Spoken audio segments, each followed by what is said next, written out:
Weeks before Apple announced the iPhone X, Samsung threw down its own top-tier challenge, the Galaxy Note 8. Samsung's most feature-packed phone also introduces its first dual-camera setup, a pretty good portrait mode and the signature S Pen stylus found on every Note phone.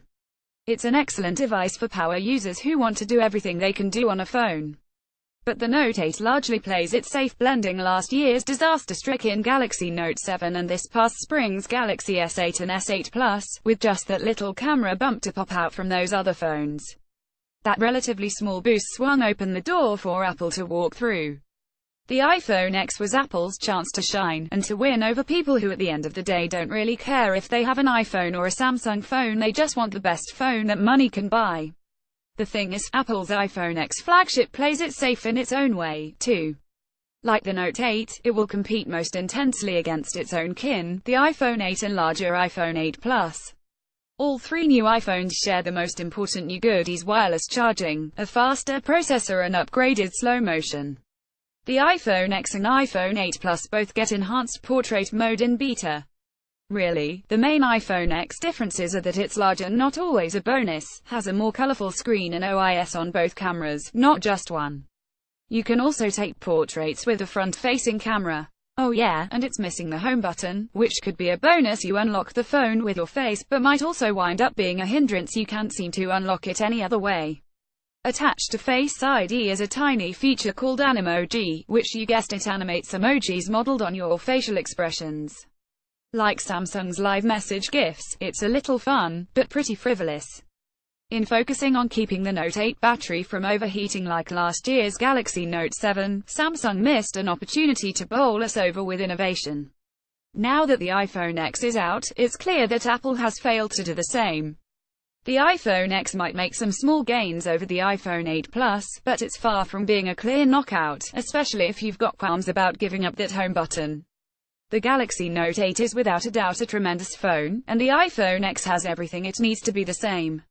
But is it so exciting you can't live without it? Well, keep an open mind and let you know when we've had a chance to fully review the iPhone X. Apple could surprise us yet. Just to make sure it's really clear, this is based on our Galaxy Note 8 and iPhone X specs. It's far from our final say. Portrait mode advantage. Apple's Note 8 gets a second camera on the back long after Apple cemented the trend. The Note 8's portrait mode, called Live Focus, here has one cool extra compared to other phones. You can adjust the blur intensity both before or after the shot. Both rear lenses on both phones gain OIS, or optical image stabilization. That'll help improve low-light shots and keep videos from shaking even if you are now playing. Watch this iPhone X packed with new features. Apple's iPhone X adds a new mode that helps light up portraits to make them either more dramatic or more natural, your choice.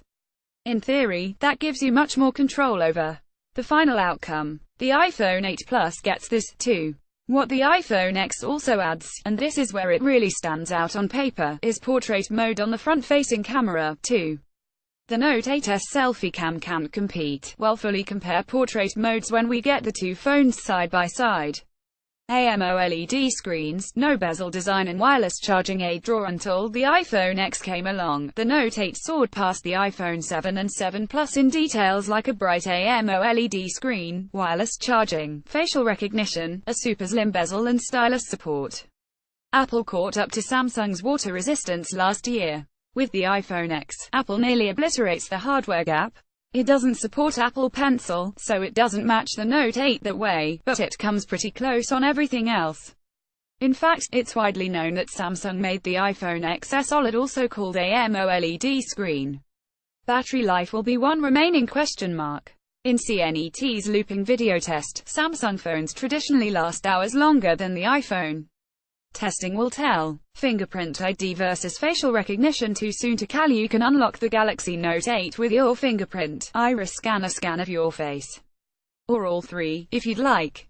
But good luck reaching for the fingerprint reader all the way on the back, and have fun lifting the phone to your face and lifting your sunglasses on top of your head. See the Galaxy Note 8 from every angle, and facial recognition, it's easy to spoof and not even Samsung thinks it's very secure. The iPhone X does away with a fingerprint reader and seems to morph iris scanning with facial recognition in Face ID. But it isn't clear if this is Apple's only option for unlocking the phone. You might be able to still add a PIN, or even if it's beneficial. If facial scanning isn't absolutely perfect, and absolutely unhackable, the people will rage. iPhone X could go far with AR. Samsung has a strong record with VR, but Apple is betting more on AR, and initial demos with existing hardware look good. CEO Tim Cook crowed that iOS 11, the software that'll be preloaded on the next iPhones, will make the company's AR platform the largest overnight. AR is the next big frontier for phones, and one that Samsung hasn't yet exploited. AR allows you to layer virtual objects on top of the real world, as seen through your phone screen, like mapping the sky around you and playing games in new ways. AR doesn't need a headset. The Note 8 requires a Samsung Gear VR. Apple spent some time showing off demos on the iPhone X, but AR works with all three new iPhones. If developers make enough apps that use the feature, the iPhone X could create a richer virtual experience than the Note 8, though AR versus VR is probably one of the least important reasons why someone would choose the Note 8 over the iPhone X or the other way around. The Note 8 and iPhone X are just too similar to their sibs and a phony at Phone World. The iPhones and Galaxy phones are cannibals. The Note 8 could nibble away at S8 or S8 Plus sales. Samsung would make more money that way, though it's much more likely that buyers will opt for the cheaper Galaxy S8 and S8 Plus. The same goes for the iPhone X, iPhone 8 and iPhone 8 Plus. Now playing watch this. The Galaxy Note 8 has 4 unique features. Samsung's problem is that with the exception of the second camera, in other words, portrait mode and the S Pen, which is a specialized tool not everyone will want, the Galaxy Note 8 is pretty much the same phone as the S8 Plus.